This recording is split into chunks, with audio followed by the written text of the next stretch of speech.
நம்ம வீட்டில் சொல்லுவாங்க, நான் ஒரு நான் 90s கிட்ட எல்லாருக்குமே தெரியும். நல்லா படிக்கின்ற தம்பி, நல்லா படிச்சு நீ முன்னேறினாதான் நீ வாழ்க்கையில் நல்லா முன்னேற முடியும், நம்ம வாழ்க்கை குடும்பம் நல்லா இருக்கும் அப்படிலாம் நம்ம வீட்டில் சொல்லிட்டே இருப்பாங்க சின்ன வயசுலேருந்து. நல்லா படிச்சு முன்னேறினாதான் நீ நல்லா இருப்பேன்னு.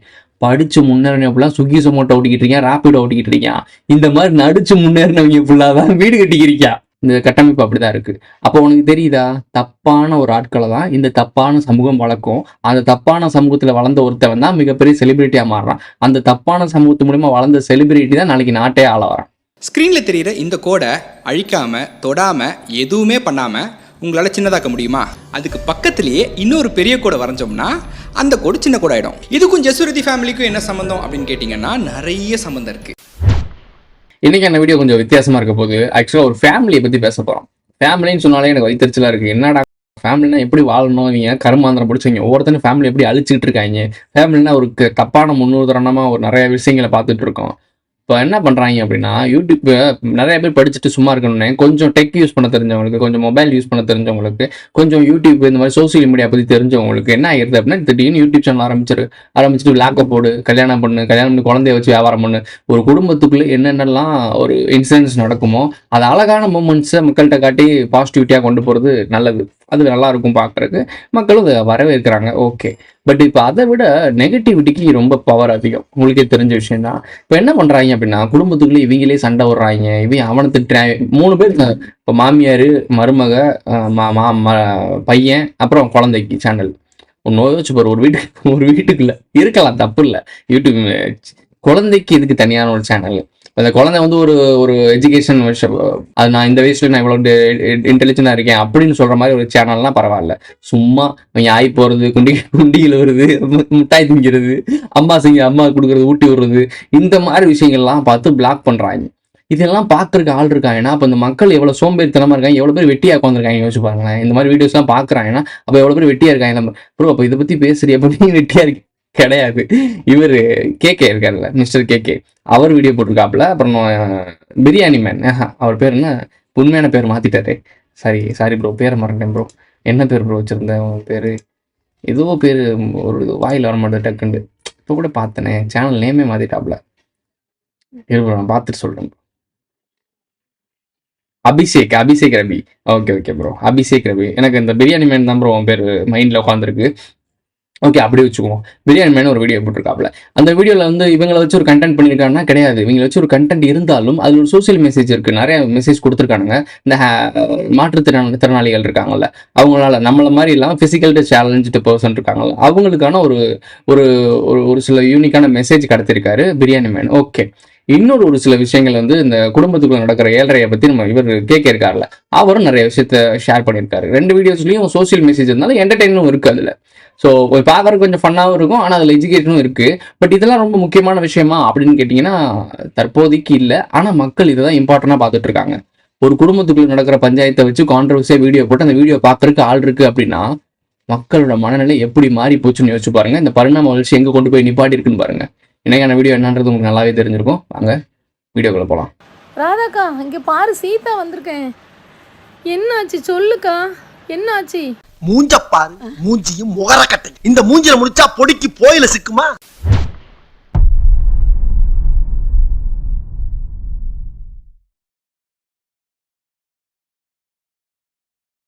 நம்ம பேரெல்லாம் சொல்ல வேணாம், ஏன்னா இப்போ இவங்கெல்லாம் ஒரு மாதிரியான ஆட்கள், இவங்கெல்லாம் ஒரு மாதிரி குமாலிட்டிக்கான ஆட்கள். இந்த சோசியல் மீடியாலாம் இப்போ தான் திடீர்னு தென்னையில் கிடந்தவனுக்கு திருக்குன்னு வந்த வாழ்வு மாதிரி வளர்ந்தவங்க. இவங்க என்ன பண்ணணும்னு தெரியாமல் ஏதாச்சும் ஒன்று பண்ணிட்டு இருப்பாங்க. லூஸ் மாதிரி ஸ்ட்ரைக் அடிக்கிறேன், காப்பிரைட் கொடுக்குறேன், என்ன லூஸ் மாதிரி பண்ணுவாங்க. ஸோ இவங்க கொஞ்சம் ஆபத்தான ஒரு ஜந்துக்கள் தான். இவங்களை கொஞ்சம் பார்த்து தான் பேசணும். பேர்கள் நான் எதுவுமே சொல்லல. டீச்சர்னா நீ அங்கே போயிடாத, டீச்சர் போயிடாத. குமாபட்டி டீச்சர் கிடையாது, இது வேற டீச்சர். இந்த டீச்சர் வந்து தன்னை ஃபிசிக்கல் சேலஞ்சுன்னு சொல்லிட்டு அந்த மாதிரிலாம் பண்ணிட்டு கவர்மெண்ட்டில் ஒரு ஜாப்ல இருக்காங்க, கவர்மெண்ட் டீச்சராக இருக்காங்க. சரி, இந்த கவர்மெண்ட் டீச்சராக இருந்துட்டு இந்த மாதிரி சோசியல் ஆக்டிவிட்டீஸில் இந்த மாதிரிலாம் இருக்கக்கூடாதுன்றது ஒரு விஷயம் சொல்லுவாங்க, அவங்களுக்கே தெரியும். ஆனால் இவங்க யூடியூப் சேனல் நடத்திட்டு இருக்காங்க.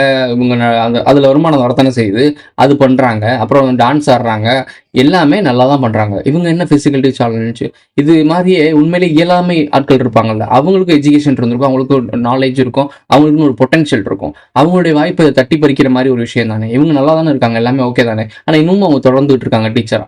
இதுதான் வந்து இன்னைக்கு நம்ம ஸ்கூலுக்கு கட்டிட்டு போன சாரி. இவங்க மாமியார், மருமக, அம்மா, அப்புறம் மயன், இவங்க என்னோட கம்ப்ளைண்ட்ஸ்லாம் பார்க்கும்போது பிரியாணி மேன் வீடியோ போட்டிருக்காப்புல. அந்த வீடியோவில் சொல்கிறாங்க அவருடைய, அதாவது கிட்டத்தட்ட அந்த பையனோட அப்பா, அந்த பொண்ணோட மாமனார் ஏதோ பஞ்சாயத்து சொல்கிறாராம், என்னடி உனக்கு காசு தானே வேணும், என்னடி ட்ரெஸ் எல்லாம் ஆடு, நான் காசு தரேன்னு சொன்னாராம். எனக்கு புரியல. இதை பையனும் மருமகளும் உட்காந்து ஒரு இன்டர்வியூ சேனலில் சொல்கிறாங்க. இதை குடும்பத்துக்குள்ளேயே வச்சு பேசி முடிக்கணும்ல. இது எதுக்கு இவங்க பப்ளிக்ல கொண்டு வந்து இது ஒரு கண்டென்ட்டாக வச்சுருக்காங்க. வீடு கட்டிட்டாங்களாம், இங்கிட்ட ஒரு வீடு, இங்கிட்ட ஒரு வீடு. எனக்கு புரியலடா. நீங்க இதை ஒரு கான்ட்ரவர்சி ஆக்கி இவங்க எல்லாம் ஒரு ஆளா மதிச்சு நீங்க பாக்குறதுனால என்ன நடக்குது அப்படின்னா, அவங்கள ஃபைனான்சியலா இதாகிட்டு இருக்கானுங்க, வளர்ந்துட்டு இருக்கானுங்க, ப்ரொமோட் பண்ணுவானுங்க.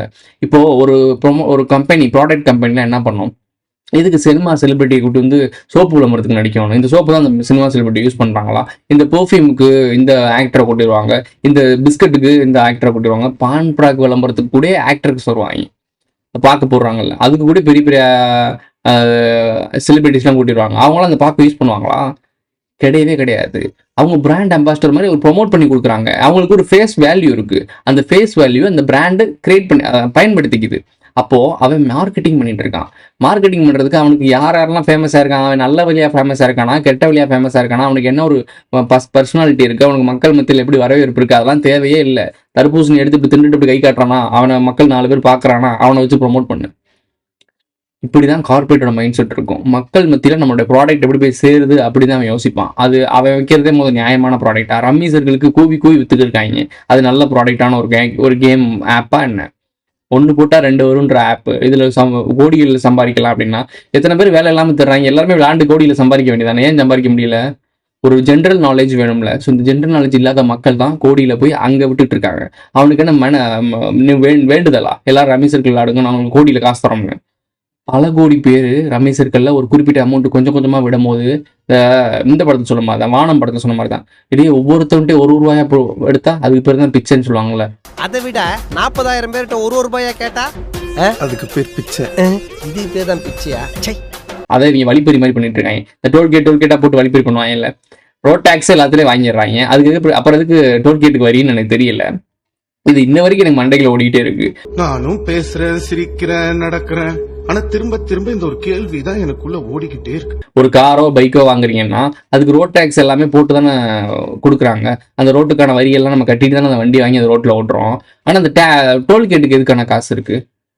ரோட் டேக்ஸ்னா ரோட்டில் தான் ஓட்ட போகிறோம். அந்த ஒரே வேற ஸ்டேட்டுக்குள்ளே போகிறோம், வேற இதுக்குள்ளே போகிறோம், நாட்டுக்குள்ளே போகிறோம்னா இந்த மாதிரி நீங்கள் சொல்கிறது ஒரு பர்மிட் இருக்குது, இதெல்லாம் பண்ணணும் அப்படின்னா ஓகே.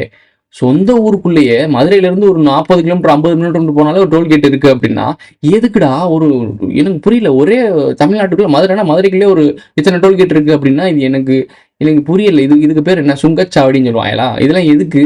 இதெல்லாம் கேட்க மாட்டாங்க. இந்த மாதிரி விஷயங்களை பேசுகிற ஆட்களுக்குலாம் பார்த்தீங்கன்னா எந்த இடத்துலையும் வியூஸ் அதிகமாக இருக்காது, லைக்ஸ் அதிகமாக இருக்காது, கமெண்ட்ஸ் இருக்காது, அவங்க சேனல் ப்ரொமோட்டே ஆகாது. ஆனால் இந்த மாதிரி தேவையில்லாமல் கலீஜ் ஃபேமிலி இருக்குல்ல, இந்த கலீஜ் ஃபேமிலியெல்லாம் யாரெல்லாம் எடுத்துகிட்டு வந்து வெளியே காட்டுறாங்களோ, நான் ஏன் இப்படி சொல்கிறேன் அப்படின்னா அவங்களுக்கே தெரிய வேணாமா ஃபேமிலின்றது என்ன, தமிழ் கல்ச்சரை பொறுத்து படி என்ன. அவங்க ஒரு கிறிஸ்டின் ஃபேமிலின்னு நினைக்கிறேன் ஆக்சுவலி. ஸோ இந்த ஒரு தமிழ் கல்ச்சரை படி என்ன ஒரு விஷயம், நம்ம குடும்பத்தில் நடக்கிற பிரச்சனை அடுத்தவங்களுக்கு தெரியக்கூடாதுன்னு நினைப்பாங்க. எப்படின்னா சண்டை போடும்போது சண்டை போடுவாங்க, கட்டி விடுவாங்க, எல்லா மக்களுக்கும் தெரியும். பட் அப்படி தெரிஞ்சாலும் மற்றவங்க பேசும்போது என் குடும்பத்தில் 1000 இருக்கும், நீ உனக்கு என்னடா அப்படின்னு தான் சொல்லிட்டு போவாங்க. இப்போ நானே இருக்கேன், என் குடும்பத்தில் 1000 பஞ்சாயத்து வருதுன்னு வச்சுக்கோமே, நாங்கள் அத்தான் செய்வோம், பேசதான் செய்வோம், எல்லாம் நடக்க தான் செய்யும், எல்லா குடும்பத்துக்கும் நடக்க தான் செய்யும். ஆனால் இன்னொரு தேவையில்லாமல் அதை பற்றி பேசும்போது நம்ம கோவப்பட தான் செய்வோம். ஸோ இப்படி இருக்க ஒரு சொசைட்டியில் தான் நம்ம வாழ்ந்துட்டு இருக்கோம். ஆனால் இவனுங்க என்ன பண்ணுறானுங்க அப்படின்னா, தான் சண்டை போடுறத 1,00,000 பேர் பார்க்க வச்சு அது மூலமா வருமானம் சம்பாரிச்சுக்கிட்டு இருக்காங்க.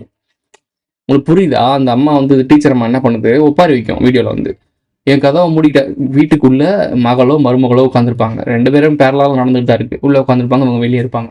அதான் முடிட்டு என்ன உள்ள விட மாட்டாங்க.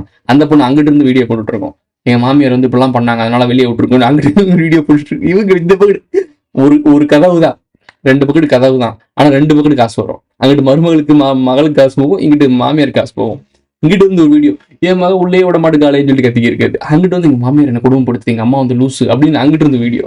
இது 2ஐயும் பார்த்துக்கிட்டு இருக்கிறது சோக்கர் பயிலையே நம்ம ஆடியன்ஸ் தான். அவ்வளோ வியூஸ் போகுது அவங்களுக்கு. அவங்கள பாருங்களேன், அவங்க ஆரம்ப கட்ட வீடியோஸ் நான் என்னைக்கோ ஒரு 2-3 வருஷத்துக்கு முன்னாடி இவங்க வீடியோஸ்லாம் ட்ரோல் பண்ணிட்டு இருக்கும்போது எனக்கு கண்ணில் பட்டுச்சு. அதுக்கப்புறம் இப்போ ரொம்ப நாளுக்கு அப்புறம் இப்போ தான் பார்க்குறேன். அப்போ அவங்க இருந்த ஒரு அவுட்ஃபிட் இந்த மாதிரிலாம் இருக்கிறதுக்கும் இப்போ அவனுங்க இருக்கிறதுக்கும் பயங்கர ஒரு வேரியேஷன் இருக்கு. ஏன்னா நல்லா காசு சம்பாதிச்சிட்டாயி. ப்ரொமோட்டிங் ஆப்பு. நான் திரும்பவும் சொல்கிறேன், இந்த கழுத்தை ஆட்டிட்டு ஃபேமஸ் ஆகி அண்ணன் தங்கச்சின்னு சொல்லிட்டு லவ் பண்ணுறது, இந்த அட்லி பண்ணி விட்ட வேலை பார்த்தீங்களா? அது படத்தில் பார்க்க க்யூட்னஸ்ன்னு நினச்சிங்க. நஸ்ரியா வந்து ஆர்யாவை பார்த்து பிரதர்ன்னு சொல்லிட்டு அதுக்கப்புறம் அவர் லவ் பண்ணி கல்யாணம் பண்ணுறது இதெல்லாம் பார்த்துருப்பீங்க. அது ஒரு படத்துக்காக அது அந்த டைமிங்கில் நம்ம அதை நுணுக்கமாக நம்ம மண்டையில் விதைச்சிட்டாங்க. இப்போ என்ன ஆயிடுச்சு, இந்த அண்ணன் தங்கச்சின்ற ரிலேஷன்ஷிப்பே ஒரு கேவலமான ஆக்கிட்டாங்க. ஒரு நோட்டில் ஒரு பார்த்தோம் வச்சுக்கோங்க, தங்கச்சி மாட்டா அப்படின்னு சொன்னு வச்சுக்கோங்களேன், அதெல்லாம் நம்புவாங்க. இப்போ அப்படி கிடையாது, தங்கச்சி மாறங்க டே அப்படின்ட்டு போகிற மாதிரி ஆக்கிட்டாங்க. ரிலேஷன்ஷிப்பே இவங்க கேவலப்படுத்திட்டானுங்க. நான் நிறைய கண்ணு வரைய பார்த்துட்டு தான் இருக்கேன். இது அவங்களுக்கு இது அதோட வேல்யூவே தெரியல. இப்போ மனிதர்களுக்குள்ள அந்த பக்குவத்தன்மை, ஒரு சிறத்தன்மைன்னு சொல்லுவாங்களா, அதான் நிதானம், ஒழுக்கம், நெறிகள், இது எல்லாமே மங்கி போச்சு, நாசமா போச்சு. இதை நான் கண்ணெதிராக பார்த்துட்டு இருக்கேன். கொஞ்சம் கூட டிசிப்ளின் இல்லை. ஒவ்வொருத்தனும் பண்ணுற விஷயங்கள்லாம் பார்க்கும்போது ஏங்க எல்லாருமே உள்ளுக்குள்ள ஒரு அக்லியான ஃபேஸ் இருக்குங்க. எல்லாருக்குமே ஒரு அக்லியான ஃபேஸ் இருக்கும். எனக்கே இருக்குது. ஸோ ஒவ்வொருத்தனுக்கும் ஒரு அக்லியான ஃபேஸ் இருக்குது. அந்த அக்லியான ஃபேஸ்னால இன்னொருத்தவங்க பாதிக்கப்படுறாங்களா, இல்லை இன்னொருத்தவங்கள சமூகம் பாதிக்கப்படுதான்றது கேள்விக்குறி இருக்குது. ஆனால் இப்போ அக்லியான ஃபேஸ் வச்சிருக்கவன் தான் ப்ரொமோட் பண்ணுறான் வந்து ஓப்பனாகவே. ஆமாம், நான் இப்படி தான் ப்ரொமோட் பண்ணிட்டு இருக்கான். இது ஒரு நல்ல வழிமுறையா? ஒவ்வொரு காலகட்டத்திலும் ஒவ்வொரு கெட்டவங்களும் ஒவ்வொருத்தவனுக்கும் ஒரு 2 முகம் இருக்கும். அந்த முகம் அவனுக்குள்ளேயே தான் இருக்கும். அவனை சுற்றி அது தனிப்பட்ட தனிமைகளும் இருக்கும். இப்போ அது பொது வெளியில வந்து சோசியல் மீடியால கண்டென்ட்டா மாறிட்டு இருக்கு. இதை பார்த்து வளர்ற நியூ ஜென்ரேஷன் என்ன ஆகும் அப்படின்னா, இப்படிலாம் இருந்தால் தான் நம்ம ஃபேமஸ் ஆக முடியுன்ற பேர்ல எல்லாருமே எல்லாத்தையும் பண்ண ஆரம்பிக்கிறான். தவறான முன் உதாரணங்கள் இதெல்லாம். பொம்பளை பிள்ளை பிறந்தா ரொம்ப சலுகை. சோசியல் மீடியா பொறுத்தவரைக்கும் பொண்ணுங்களா பிறந்துட்டோம்னா அதில் ரொம்ப ஈஸியாக சம்பாரிச்சிடலாம். ஒன்றுமே இல்லை, ட்ரெஸ்ஸை கீழே இறக்கு, மேலே கொஞ்சம் தூக்கு, முடிஞ்சு வச்சு, இல்லை நெத்தையா போட்டு அமுக்கு. சிம்பிளுங்க. பார்க்குறதுக்கு அவ்வளோ பேர் இருக்காங்க. ஏன் நமக்கே அந்த மாதிரி ரீல்ஸ் ட்ரெண்டிங் ஆகும்போது தான் நமக்கே அது சஜஷனில் வருது இல்லை, அதை வரனால தான் நம்மளே சொல்கிறோம். எவ்வளோதான். இதில் எங்கே நீ இப்போ படித்து நல்லா நம்ம வீட்டில் சொல்லுவாங்க, நான் ஒரு நான் 90s கிட்ட எல்லாருக்குமே தெரியும், நல்லா படிக்கின்ற தம்பி, நல்லா படிச்சு நீ முன்னேறினா தான் நீ வாழ்க்கையில் நல்லா முன்னேற முடியும், நம்ம வாழ்க்கை குடும்பம் நல்லா இருக்கும் அப்படிலாம் நம்ம வீட்டில் சொல்லிட்டே இருப்பாங்க சின்ன வயசுலேருந்து. நல்லா படிச்சு முன்னேறினா தான் நீ நல்லா பண்ணுவாங்க. படிச்சு முன்னேறின ஃபுல்லாக ஸ்விக்கி சொமோட்டோ ஓட்டிக்கிட்டு இருக்கேன், ரேப்பிடோ ஓட்டிக்கிட்டு இருக்கேன். இந்த மாதிரி நடிச்சு முன்னேறினவங்க ஃபுல்லாக தான் வீடு கட்டிக்கிறீங்க. உனக்கு புரியுது நான் பேசுறது? என்ன ஒரு வாழ்க்கையில வாழ்ந்துட்டு இருக்கோம், என்ன மாதிரி ஒரு ஸ்ட்ரக்சர்ல வாழ்ந்துட்டு இருக்கோம்னு நினைச்சுப்பாரு. படிச்சவன் எங்கேயோ போய் சம்பந்தமே இல்லாம ஒரு ஒர்க் பண்ணிட்டு இருக்கான், அதாவது உழைச்சிக்கிட்டு இருக்கான். படிக்காதவன் இல்லை என்னத்தையோ பண்ணிக்கிட்டு கொஞ்ச நாச்சும் நடிக்க தெரிஞ்சு, அதாவது ஒருத்தனை பார்த்து அப்படியே இமிடேட் பண்ண சொல்றது, காப்பி பண்ண தெரியுமில்ல, உன்னை பார்த்து அப்படியே காப்பி பண்ணி அது நம்ம ஸ்டைலில் ஏதாச்சும் ஒன்று பண்ணோம்னா போதும், அதான் நடிக்கிறது. நடிச்சுக்கிட்டு இருக்கவன் காசு சம்பாரிச்சிட்டு இருக்கான், நாட்டையே ஆள போயிட்டு இருக்கான். அப்ப எப்படி இந்த ஒட்டுமொத்த சமூகமும் எப்படி கட்டமைக்கப்பட்டிருக்கு, இது உங்களுக்கு புரியுதா? சினிமாக்கும் சமூகத்துக்கும் சம்மந்தம் இல்லை சொல்றீங்க, சம்பந்தம் இருக்கு. இந்த சமூகம் இந்த அளவுக்கு சீரழிஞ்சதுக்கு காரணமே சினிமா தான். எவ்வளவு பாய்சனைஸ் பண்ணியிருக்காங்க பாத்தீங்களா? சின்ன சின்ன விஷயங்கள்லாம். விஜய் வந்து இப்ப நாட்டாள வராப்புல, அவர் படங்கள்ல ஏகப்பட்ட விஷயங்கள்லாம் இருக்கு. அதாவது கருத்து வேறுபாடு, நிறைய விஷயங்கள் எல்லா இடத்துலயும் குடிப்பாராம், எல்லா இடத்துலயும் பேசுவான். இப்பயே போதைப் பொருளுக்கு எதிராக பேசுவாராம். போதைப் பொருளாக யாரும் எடுக்காதீங்க தம்பி. ஏன்டா நீ படம் நடிக்கும் போது உனக்கு அறிவு இல்லையா? நம்மளை இவ்வளவு பேர் பாக்குறாங்களே, இத்தனை லட்சம் பேர் நம்மளை ஃபாலோ பண்றாங்களே, நம்ம ரசிகர் இருக்காங்களே, அந்த ரசிகர்களுக்கு வந்து இது பார்த்தா எங்க படத்துக்கு என்ன வேணா இருந்துட்டு போட்டோம், எனக்கு தேவையில்லை. நான் பண்றதை பார்த்து என்ன இன்ஸ்பிரேஷனா எடுத்துருக்கவங்க எல்லாருமே இதை பண்ணுவாங்க. அவங்களும் ஸ்மோக் பண்ணுவாங்க, விஜய் மாதிரி ஸ்மோக் பண்ணுவோம், விஜய் மாதிரி குடிப்போம், விஜய் மாதிரி பொண்ணுங்க பின்னாடி அமுக்குவோம், இப்படிலாம் யோசிப்பாங்க. அதெல்லாம் பண்ண வேணாம், நாகரிகமா நடந்துக்குவோம் அப்படின்னு யோசிக்கிறவன் தான் உண்மையான தலைவன். ஆனா அவங்க அப்படி யோசிக்க மாட்டாங்க. அப்படி யோசிக்கிறவே லைவ் லைட்ல இருக்க மாட்டான். இந்த கட்டமைப்பு அப்படிதான் இருக்கு. அப்போ உனக்கு தெரியுதா, தப்பான ஒரு ஆட்களை தான் இந்த தப்பான சமூகம் வளர்க்கும். அந்த தப்பான சமூகத்துல வளர்ந்த ஒருத்தவன் தான் மிகப்பெரிய செலிபிரிட்டியா மாறுறான். அந்த தப்பான சமூகத்து மூலமா வளர்ந்த செலிபிரிட்டி தான் நாளைக்கு நாட்டே ஆள வரான். நாடு எப்படி இருக்கும்? முன்னேற்ற பாதையில போகுமா? புரியுதா மேட்ரிக்ஸ்னா என்னன்னு? சரியான கட்டமைப்பு. இதெல்லாம் ஒழிக்கணும்னா என்ன பண்ணணும்? முதல் உனக்கு அறிவுன்னு இருக்கணும், சுய அறிவு இருக்கணும். நமக்கு சுய அறிவு இல்லாம ஆக்கினாலதான் இந்த கருமந்திரத்தையும் பார்க்க வேண்டியதா இருக்கு. இந்த மாதிரி லூசு மாதிரி காத்து கருப்புகள்லாம் அவன் தான் வாயில ஓயாம வர்றதுக்கான காரணம் என்னன்னா, இதுக்கு முன்னுதாரணமா, அதாவது யூடியூப்னு ஒரு விஷயம் வந்தப்போ அந்த யூடியூப்பை இப்படிலாம் கேவலமா பயன்படுத்த முடியும்ன்றத முன்னுதாரணமா என் கண்ணில் பட்டது காத்து கருப்புகளை தான். இப்ப அந்த மாதிரி அவன் பண்றது இல்லை, வேற மாதிரி மாறிட்டான். அதை முதலீடா போட்டிருக்கான். அவன் முட்டாப்பே கிடையாது, நம்மளை முட்டாளாக்கியிருக்கான். சம்மந்தமே இல்லாமல் முடியல அழுக்க மண்ணை தைச்சுக்கிட்டு சட்டையை கிழிச்சுக்கிட்டு பிச்சைக்காரை மாதிரிலாம் எடுத்து மக்களை வந்து அட்டெண்டன்ஸ் பண்ண வைக்கிறது. நீ என்னடா லூஸ் மாதிரி இருக்கான் அப்படின்னு நீ பார்ப்ப. உனக்கு என்ன தெரியும்? நீ வந்து டேட்டா தான் போடுற, ஒரு நாளைக்கு 1.5 GB நெட்டு தான், அது உனக்கு பெரிய லாஸ் மாதிரி தெரியாது. ஆனால் நீ பார்க்குற டைமிங் இருக்கு பத்தி, அந்த டைமிங், உன்னோட டைமிங் வந்து இந்த யூடியூப்ல இருக்கு. உன் டைமிங் அவன் மணியா மாத்திட்டு இருக்கான். சின்ன இடத்துலயும் உனக்கு ஒரு இன்ஃப்ளூயன்ஸ் பண்ணிட்டு இருக்கான். சின்ன சின்ன ஆட் மூலியமாக உன் மண்டையில் விதைச்சிரும். நீ நினைப்ப ப்ரோ நான் ஆடெல்லாம் ஸ்கிப் பண்ணிடுவேன், ஆடை நான் பார்க்கவே மாட்டேன். உன் சப்கான்ஷியஸ் மெமரின்னு ஒன்று இருக்குது. சின்ன சின்ன மைன்யூட்டான விஷயங்களையும் கலெக்ட் பண்ணிகிட்டே தான் இருக்கும். ஸோ நீ பார்க்குற ஆட்ஸ்லாம் நீ ஸ்கிப் பண்ணுற கண்டுக்காமல் இருக்கணும்லாம் கிடையாது. அதோட ப்ராடக்ட்டோட நேம் உன் மண்டையில் பதிஞ்சிரும். நாளைக்கே நீ ஒரு ஷாப்பிங் காம்ப்ளெக்ஸ் எங்கேயோ போகிற, இல்லை ஒரு கடைக்கு போகிற அப்படின்னா நீ கேட்கக்கூடிய பொருள் உன் மண்டைக்குள்ள இருக்க அந்த சப்கான்ஷியஸ் மெமரியிலேயே நீ பார்த்த அந்த ஆடை தான் தான் கேட்பேன். இந்த சோப்பு கொடுங்க அப்படின்னு சொல்லுவேன், இந்த பேஸ்ட் கொடுங்கன்னு நீ சொல்லுவேன். இதுதான் மார்க்கெட்டிங் ஸ்ட்ராட்டஜி. அதனால தான் கேவலமான ஆடாக இருந்தாலும் அவன் எடுக்கிறான். ஏன்னா அந்த அளவுக்கு நாம தாழ்ந்து போயிட்டோம். என்னதான் செஞ்சாலும் பார்க்கறதுக்கு ஆள் இருக்கும் போது அவன் எதுக்கு அதுக்கு மெனக்கடணும்? இப்போ ஒரு ஒழுங்கற்ற ஒரு பொருளையே ஒழுங்கான பொருள்னு சொன்னா ஒரு பெரிய நியூஸ் சேனல் சொல்லிச்சுன்னா அதை நம்புறதுக்கு கூட்டம் இருக்கும் போது அவன் எதுக்கு ஒழுங்கான ஒரு ப்ராடக்டை வந்து விற்கணும்? ஒழுங்கற்ற ப்ராடக்டை விற்கலாம்ல. ஒரு மாம்பழம் இருக்குங்க, அந்த மாம்பழம் வந்து 10 நாள்ல தான் பழுக்கும். அந்த மாம்பழத்தை பறிச்சு காய ஆன பிறகு அதை பறிச்சோன்னே இந்த மாம்பழம்னு சொல்லி விற்கிறேன்னு வச்சுக்கோங்களேன். இந்த ஜூஸ் குடிங்க, அப்படியே அசல் மாங்காவின் சுவை அப்படின்னு சொல்லுவாங்க. அந்த பிளாஸ்டிக் கவரே கடிச்சு தின்னு இருக்கும் ஒரு பொம்பளை. ஸோ அப்படி இப்படியா திங்க முடியுமா? ஒரு பிளாஸ்டிக் கவர் இருக்கு, அந்த சாரி பேர் சொல்லக்கூடாது, இவங்க பாட்டுக்கு நம்மளுக்கு இதாக கொடுத்து விட்ருவாங்க. ஒரு மாம்பழக்கு சுவை உள்ள ஒரு ட்ரிங்க், அந்த ட்ரிங்க் பாட்டில் அப்படியே ஒரு பொம்பளை வந்து கடிக்கும், செலிபிரிட்டி கடிக்கும். அதை பார்த்து நம்ம என்ன பண்ணுவோம், நம்ம ஒரு கடைக்கு போனோம்னு என்ன பண்ணுவோம், அந்த ஜூஸ் கொடுங்க அப்படின்னு சொல்லி வாங்கி குடிக்கிறோம். ஏன்? இதுதான் சப்கான்ஷியஸ் மெமரியில் பதிய வைக்கிறாங்க. இந்த மாதிரி சின்ன சின்ன ஆட்லாம் பண்ணுறப்போ அவன் அந்த கார்பரேட்டில் எங்கே போவான்? இந்த ஆடு பெரிய பெரிய லெவலில் பட்ஜெட் போட்டு ஆடு பண்ணுறதை விட்டுட்டு இந்த மாதிரி தற்கொரிய ஏதாச்சும் ஒரு தற்கொரிய செலிபிரிட்டின்ற பேரில் ஃபேமஸ் ஆயிருங்க. அந்த செலிபிரிட்டிக்கு கொஞ்சோண்டு அமௌண்ட்டை பிச்சு தூக்கி போட்டோம்னா அவன் நாயா கோபி நம்ம ப்ராடக்ட்டை போய் சேர்த்துருவான். அப்போ அவனுக்கு அது பிரச்சனையா? தனியாக ஸ்டூடியோ போட்டு பெரிய பெரிய செலிபிரிட்டியை கூட்டி வந்து நடிக்க வைக்கிறது பிரச்சனையா? சின்ன சின்ன கோமாளிகளை வச்சு பெரிய பெரிய லெவலில் மக்கள்கிட்ட போய் சேர்க்கறது அவனுக்கு ஈஸியா? உனக்கு புரியுதா? அது என்னன்னு புரியுதா? இந்த கோமாளிகளை வளர்த்து விடுறதுக்கான பின்னோக்கம் என்னன்னு தெரியுதா? எல்ஜிபிடி இருக்கக்கூடிய அந்த பெண்கள் ஆண்கள் இவங்க எல்லாம் ப்ரொமோட் பண்ணி வளர்த்து விடுறது, அவங்களுக்கு கார் ஆஃபரில் கொடுக்குறது, அவங்க எப்படி திடீர்னு கார் வாங்குறாங்க, அவங்க எப்படி திடீர்னு தனியாக குடும்பம் நடத்துறாங்க, அவங்களுக்குலாம் முதல் எங்கே வீடு கொடுக்குறாங்க. ஆனால் கிடைச்சிருது. எப்படி கிடைக்குது? ஃபினான்ஸ், பணம். அப்போ எங்கேயோ பின்னாடி பணம் பொருளுது. நேர்மையாக படித்து முடிச்சுட்டு உழைக்கிற ஒரு பர்சனுக்கு இப்போ தான் ஸ்விக்கி ஜொமேட்டோவில் நாயா ரோட்டில் ஓடி உழைக்கிறவங்களுக்கு இப்போ தான் தனியாக ஒரு கேபின் மாதிரி கட்டி கொடுத்துருக்காங்க. எவ்வளோ நாளுக்கு அப்புறம் பாருங்கள். இப்படி உழைக்கிறவங்களுக்கு ரொம்ப டிலே ஆகி கிடைக்குது. ஆனால் நான் வந்து வானவில் அப்படின்னு சொல்லிட்டா போதும், வானவிலுக்கு அவ்வளோ ஆஃபர்ஸ் கிடைக்குது. திடீர்னு ப்ரொமோட் ஆகுது, அவங்களுடைய சேனல்ஸ்லாம் பயங்கரமாக பூம் ஆகும். எப்படி? அப்போ பின்னாடி ஒரு அல்காரிதம் ஒர்க் பண்ணிட்டு இருக்கல, இந்த மாதிரி விஷயங்களை ஒர்க் பண்ணணும்னு. இதைத்தான் நாங்கள் சொல்லிக்கிட்டு இருக்கோம். இந்த சமூகத்தை அழிக்கிறதுக்கு மிகப்பெரிய ஒரு கார்பரேட்டும் மிகப்பெரிய ஒரு மூளை, நீங்கள் நினச்சி பார்க்க முடியாத ஒரு மூளை இருக்குது பின்னாடி. அதைத்தான் நாங்கள் சொல்ல ட்ரை பண்ணிட்டு இருக்கோம். இது புரியாமல் வந்து கான்ஸ்பிரசின்னு சொல்லிட்டு இருக்கீங்க. உங்களுக்கு இதை பார்க்கும் போது சின்ன லெவலில் தெரியுங்க. எல்லாமே உங்களுக்கு பார்க்குறப்ப இதில் என்ன இருக்குது அப்படின்னு தான் தோணும். அதான் இதில் என்ன இருக்குன்னு சொல்லக்கூடிய விஷயத்தினால தான் எல்லாமே இருக்குது. மனிதனுடைய வாழ்க்கையில் அன்றாடம் ஒவ்வொரு சின்ன சின்ன விஷயங்கள்ல இருந்து தான் அவன் வாழ்க்கையே தொடங்குது. காலையில் இருந்துச்சோன்னு நீங்கள் என்ன பண்ணுவீங்க? ப்ரெஸ் பண்ணுவீங்க. ப்ரெஸ்க்குள்ள என்ன? கார்பரேட் இருக்கான். பாத்ரூம் போவீங்க, பாத்ரூம்லேயும் கார்பரேட் இருக்கான். எல்லாத்துலேயும் கார்பரேட் இருக்கான். உனக்கு புரியுதா? குப்பை போட போவேன், குப்பை டப்பாலையும் கார்பரேட் இருக்கான். நீ குப்பையில் போடுறதுல ஒரு ப்ராடக்ட், அதுவுமே கார்பரேட். நான் பேசிகிட்டு இருக்கிறது கார்பரேட்டு, நான் போட்டிருக்கிறதும் கார்பரேட்டு, பின்னாடி உட்காந்துருக்கதும் எல்லாம் கார்பரேட்டு. ஸோ கார்பரேட் எல்லாம் சுற்றி ஃபுல்லாக ஆக்கிரமிப்பு பண்ணிட்டான். இப்போ ஒட்டுமொத்தமாக கார்பரேட் இருந்து நம்ம வெளியே போக முடியுமா? போக முடியாது. ஆனால் நெறிப்படுத்த முடியும்ல. எது தேவை, எது தேவையில்லை, எதை ப்ரொமோட் பண்ணணும், எதை ப்ரொமோட் பண்ணக்கூடாது, எது சமூகத்துக்கு தேவை, எது சமூகத்துக்கு தேவையில்லை, இந்த பகுத்து அறிவு நமக்கு இருந்துருச்சுன்னா அவன் எப்படி உள்ள திணிக்க முடியும்? அவனோட அஜெண்டாக்குள்ள நம்ம விழக்கூடாது. யாருமே உள்ள விழுந்திருக்க மாட்டாங்க ஆரம்பத்தில். இந்த எல்ஜிபிடிலாம் முதல் ஆதரிச்சிருக்க மாட்டாங்க. என்ன தெரியுமா பண்ணுவானுங்க? நான் இவ்வளோ காசு தரேன், உனக்கு இவ்வளோ ஆஃபர் பண்ணுறேன்றப்போ அவன் நார்மலாக சம்பாதிக்கிறதுக்கும் சரி நம்ம என்ன திட்டம் செய்ய போகிறாங்க, ஆனால் இவ்வளோ காசு நம்ம கனவுல கூட பார்க்க முடியாதுன்னு சொல்லி ஒருத்தன் ஆரம்பிச்சிருப்பான். அந்த ஒருத்தன் ஆரம்பிச்சோடனே தான் எல்லாம் மாறுது.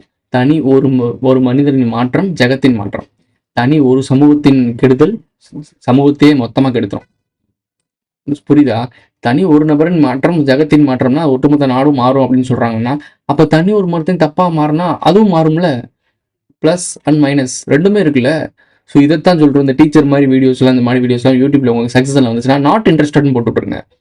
உங்களுக்கு தேவையில்லாத ஒரு வீடியோஸ்லாம் வருதுன்னு வச்சுக்கோங்களேன். ஆக்சுவலாக உங்களை மண்டைகள் வர மாதிரி, உங்களை வந்து உங்கள் நேரத்தை சாப்பிட்றது, உங்கள் டயத்தை சாப்பிட்ற மாதிரி ஏதாச்சும் ஒரு வீடியோ வச்சு வந்துச்சுன்னா எதுவுமே பண்ணாதீங்க. அதை நாட் இன்ட்ரெஸ்டட்னு போட்டுவிட்ருங்க, இல்லை ஹைட் பண்ணி விட்ருங்க. இப்படி நீங்கள் பண்ண என்ன ஆகும்னா அவனோட சேனல் டவுன் ஆயிரும். யார் அந்த தற்கூரி இந்த மாதிரி சேனல் ஆரம்பிக்குதோ அந்த சேனல்லாம் டவுன் ஆயிரும். அப்போது அவன் எப்படி என்ன பண்ணால் அது குவாலிட்டியான கண்டென்ட்டாக மக்கள்கிட்ட போய் சேருமோ அப்படி கொண்டு போக ட்ரை பண்ணுவான். இப்போ எங்களுக்கு அது எப்படி தெரியுமா மாறுது? நான் என்கிட்ட கேட்குறீங்கல்ல, மதன் கௌரியாக மாறிய தருணம் கதிர் அப்படின்னு சொல்லிட்டு ஒரு கமெண்ட் போட்டிருந்தேன், நான் மறக்கலை. ஏன் அப்படி சொல்கிறீங்க அப்படின்னா, இந்த அல்கரிதம் இந்த மாதிரி வியாபாரம் பண்ணாதான் அந்த வீடியோஸை ப்ரொமோட் பண்ணுது. உட்காந்து தெளிவாக நேராக சரியாக பேசினா அந்த அல்கரிதம் ஒர்க் ஆக மாட்டுது. அப்போ அந்த அல்கரிதத்துக்கு ஏற்ற மாதிரி நம்மளை நெழுவி சுழிவாக வளைச்சாதான் போக முடியுது. அப்போ என்ன பண்ணணும்னா அந்த அல்கரிதத்தை நமக்கு ஏற்ற மாதிரி நம்ம வளைக்கணும். அதை வளைக்கிறது தான் நான் சொல்லிட்டு இருக்கேன். இந்த மாதிரி தற்கூரிய சேனல்லாம் நீங்கள் ஹைட் பண்ணிட்டீங்க அப்படின்னா தற்கூரியெல்லாம் என்ன பண்ணுவாங்கன்னா நல்ல குவாலிட்டியான கண்டென்ட்டை நீங்கள் தேட ஆரம்பிப்பீங்கல்ல. உங்களுடைய டிசிஷனில் இந்த யூடியூப்பும் ஒரு சோசியல் மீடியாவும் இருக்கும். சோசியல் மீடியான்றது வந்து மனிதர்களுடைய கட்டுப்பாட்டில் இருக்கணும். சோசியல் மீடியாவோட கட்டுப்பாட்டுக்குள்ளே மனிதர்கள் இருக்கக்கூடாது. அதாவது இந்த மாதிரி போஸ்ட் போட்டால் தான் நம்ம ட்ரெண்ட் ஆகும், இந்த மாதிரி ரீல்ஸ் பண்ணால் தான் நம்ம ட்ரெண்ட் ஆகும், இந்த மாதிரி குடும்பத்தில் அடிச்சுக்கிறத வீடியோ எடுத்து வெளிச்சம் போட்டு காட்டினா தான் காசு கிடைக்கும், இந்த மாதிரி பண்ணாதான் இப்படி காட்டினா தான் நமக்கு வந்து ப்ரொமோஷன் கிடைக்கும், அது மூலமாக சம்பாதிக்க முடியும். இப்படி நீங்கள் நினைக்கிறத விட்டுவிட்டு நீங்கள் சரியாக இருங்க. அந்த விற்கிறவங்க, அந்த ப்ராடக்ட்டு, அந்த ப்ரொமோஷன் எல்லாம் அப்படியே இருக்கும், நின்று போயிடும். எவ்வளோ நாள் நிற்கும்? அப்போது நீங்கள் வளைக்கிற வளைவுக்கு அவங்க வருவாங்க. நான் டீசெண்டாக தான் கண்டென்ட் பண்ணுவேன், நான் டீசெண்டாக தான் டான்ஸ் பண்ணுவேன், நான் டீசெண்டாக தான் ட்ரெஸ் பண்ணுவேன், இந்த மாதிரி விஷயங்கள்லாம் நீங்கள் பண்ண ஆரம்பிச்சோன்னே அவன் உங்களுக்கு ஏற்ற மாதிரி வந்துடுவான். அப்போது இந்த உலகத்தை நமக்கு ஏற்ற மாதிரி நம்ம மாற்றணுமா, அந்த உலகத்துக்கு ஏற்ற மாதிரி மாற்றுறான் பாருங்க, அவன் தப்பான முடிவு. நான் சொல்கிறது நம்ம பாசிட்டிவிட்டி சொல்கிறோம். நெகட்டிவிட்டியில் ஒருத்தர் மாற்ற ட்ரை பண்ணுறான்னு அவனுக்கு ஏற்ற மாதிரி இந்த உலகத்தை எல்லாரையும் கழுசடியாகவும் தற்கொலையாக வச்சுருந்தாதான் அவன் இந்த உலகத்தை ஆள முடியும். ஸோ டிவைட் பண்ணி தான் ரூல் பண்ண முடியும். 2 பேரும் பிரித்து வச்சு தான் வேலை பார்க்க முடியும். ஒரு குடும்பம் ஒன்றா இருக்கும் போது அந்த குடும்பத்தோட பலம் வேற லெவலில் இருக்கும். அந்த குடும்பம் என்னைக்கு பிரியுதோ அந்த குடும்பத்தோட பலம் ஒட்டுமொத்தமாக சுக்குநூறாயிரும். அதை தான் அவன் பண்ணிட்டு இருக்கான். ஒவ்வொரு குடும்பத்தையும் சுக்குநூறாக உடச்சி அதை ஈஸியாக டிவைட் பண்ணி ஆண்டுட்டு இருக்கான். அது வேணான்னு சொல்லிட்டு இருக்கேன். ஒற்றுமையாக நீங்கள் இருங்க. அந்த டிவைட் பண்ணுறான் பாருங்க, அவனை நாம டிசைன் பண்ணணும். எனக்கு இந்த ப்ராடக்ட் தான் வேணும், இந்த ப்ராடக்ட் நீ தயாரிச்சு கொடுன்னு நம்ம கேட்கணும். எனக்கு தேவையானதை கொடுறான் நாயே, நீ கொடுக்குறத நான் வாங்குறதுக்கு நான் ஆள் கிடையாது, நீ கொடுக்குறத திங்கிறதுக்கு நான் உனக்கு அடிமையா, நான் கேட்கறத நீ கொடு அப்படின்னு சொல்ற அளவுக்கு இடத்துக்கு நம்ம போகணும்னா முதல் நமக்கு புரிதல் இருக்கணும் சுற்றி நடக்கிறது. ப்ரோ நீ சொல்கிறவங்க எத்தனை பேர் கேட்டு மாறிட போகிறாங்க, நீ ஒருத்தன் மாறுற இல்லை, போதும், அது போதும். நான் இப்போ எனக்கு தெரியுது, நான் ஒருத்தனை மாற்றிருக்கேன்ல, நீ இன்னொருத்தனை சொல்லி மாற்று. இப்படி ஒவ்வொன்றா தான் நடக்கும். அவனு எடுத்தோடனே எல்லாத்தையுமே கட்டமைச்சு இந்த ஒட்டுமொத்த உலகத்தையும் கண்ட்ரோல் பண்ணலை, கொஞ்சம் கொஞ்சமாக தான் பண்ணான், இன்னமும் கொஞ்சம் கொஞ்சமாக தான் பண்ணிகிட்டு இருக்கான். அழிக்கணும்னு நினைக்கிறவன், கட்டுப்படுத்தணும்னு நினைக்கிறவன் கூட ஓயாமல் வேலை பார்த்துட்டு இருக்கான். ஆக்கணும்னு நினைக்கிறாங்க, இதை மாற்றணும்னு நினைக்கிறேன், நாம மட்டும் சோர்ந்து போனோம் அப்படின்னா இது எப்படா? அவங்க ஒரு டீமாக இருக்காங்க. அழிக்கணும்னு நினைக்கிறவங்க ஃபுல்லாக ஒரு டீமாக இருக்காங்க. ஆக்கணும்னு நினைக்கிறவங்களாம் பிரிஞ்சு அவன் கதிர் வந்து சின்ன பையன், கதிர் வந்து பெரிய பையன், நான் ஆசிவகம், நான் ஆன்மீகம், நான் பிஜேபி, நான் காங்கிரஸ், நான் டிஎம்கே, நான் ஏடிஎம்கே, நான் நாம் தமிழர், நான் டிவிகா, இப்படின்னு நீ நம்மளுக்குள்ளேயே பிரிஞ்சு கிடக்க. எல்லா இடத்துலையும் ஒரு நல்லவன் இருப்பான். இந்த நல்லவங்க இப்படிலாம் எதையும் பார்க்காம கண்டென்ட் நல்லதா இருக்கா அதை எடு, கொள்கை சரியா இருக்கா, நல்ல மக்களுக்கு சமுதாய கருத்தா இருக்கா அதை பிடி. இதெல்லாம் பிடிச்சேன்னா எல்லாம் ஆட்டோமேட்டிக்காக உன் பக்கம். இந்த உலகத்தை எப்பயுமே எல்லாரும் உலகம் ஒரு பக்கம் ஓடிக்கிட்டு இருக்குன்னு நம்ம சொல்லுவாங்க இல்லை, ஓடுற நதி பக்கமே போயிடணும், அதாவது கூட்டத்தில் கோயந்தா போட்டு போகிறதுன்னு சொல்லுவாங்க. உலகம் ஒரு பக்கம் சுற்றிட்டு இருக்கு அப்படின்னா இந்த உலகத்தை தான் பக்கம் சுத்த வைக்கிறதுக்கு ஒருத்தர் முயற்சி பண்ணுறான் பார்த்தீங்களா, நம்மள மாதிரி ஆட்கள்னால தான் இந்த உலகத்தில் பல மாற்றங்கள் உருவாயிருக்கு.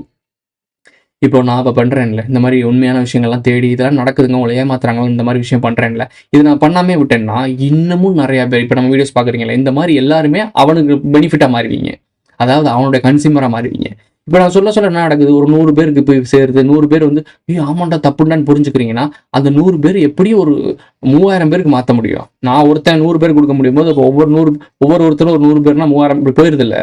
ஸோ மல்டிப்பிளில் மாறுது. அப்போ என்ன நடக்கும்னா அந்த ஒருத்தன் சொல்கிறேன்ல, நான் சும்மா எக்ஸாம்பிளுக்கு சொல்கிறேன், நான் சொல்ல வரல, நான் எக்ஸாம்பிளுக்கு சொல்கிறேன். ஸோ இப்போ நான் ஒருத்தன் இந்த பக்கம் திரும்பி எதிர் திசையில் ஓடும் போது நமக்கு ஏற்ற மாதிரி இந்த உலகம் ஃபுல்லாக ஆரம்பிக்குதா, அதை யார் இழுத்துட்டு போகிறான்றது தான் முக்கியம். ஸோ அதை புரிஞ்சுக்கோங்க. இதோட இந்த வீடியோ முடிஞ்சிருச்சு. இந்த வீடியோ பிடிச்சிருந்தா லைக் பண்ணுங்கள், கமெண்ட் பண்ணுங்கள், சப்ஸ்கிரைப் பண்ணுங்கள், மறக்காம இல்லைங்க நான் மட்டும் இந்த ஃப்ரெண்ட்ஸ்லாம் ஷேர் பண்ணுங்கள். உங்கள்கிட்ட கருத்துக்களை மறக்காமல் கமெண்ட்டில் சொல்லிட்டு போங்க. சேனலில் மெம்பர்ஸ் ஆட் ஆகும்னு நினைக்கிறீங்கன்னா ஜாயின்ற பட்டனை போட்டு விடுங்க. சூப்பர் சேட்லாம் பண்ணணும்னு நினைக்கிறீங்கன்னா எஸ்ன்ற சிம்பிளை தட்டி விடுங்க. அடுத்த ஒரு நல்ல வீடியோ சந்திக்கலாம். கண்டிப்பா ஒரு நாள் உன்னை நாங்க அழிச்சிருவோம் மார்பியஸ். அந்த நாளுக்காக நான் காத்திருப்பேன்.